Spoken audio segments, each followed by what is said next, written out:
আসসালামু আলাইকুম, welcome to my channel kitchen quickness. আজকে অনুষ্ঠান বাড়ির মতন পটল চিংড়ি রান্নার রেসিপি দেখাবো।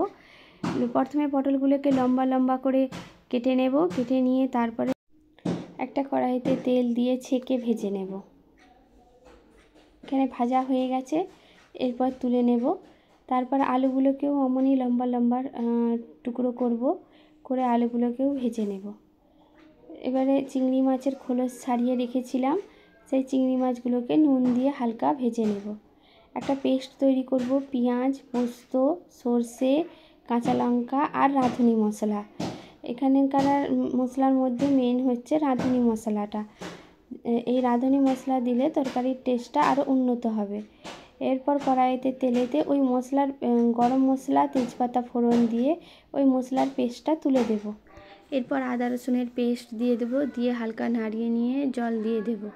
দিয়ে পরিমাণ মতো মশলাগুলোকে সব তুলে দেব। হলুদ গুঁড়ো, লঙ্কা গুঁড়ো, ধনে গুঁড়ো, জিরে গুঁড়ো দিয়ে নাড়িয়ে নিয়ে কষিয়ে নেব। তারপরে চিংড়ি মাছগুলোকে তুলে দেব। চিংড়ি মাছ দিয়ে ভালো করে মশলাগুলোকে কষিয়ে নেব। এরপরে জল দিয়ে ভেজে রাখা পটল ও আলুগুলোকে তুলে দেব। তারপরে পটল ও আলুটাকে ভালো করে একসাথে ভালো করে কষিয়ে নেব। কষিয়ে নিয়ে হালকা তেল ছেড়ে দিলে ফেটানো টক দই দিয়ে দেব। বাড়িতে এমন করে একবার রান্না করে দেখবেন, শুধু এই পটল চিংড়ি দিয়েই সবাই ভাত খেয়ে নেবে।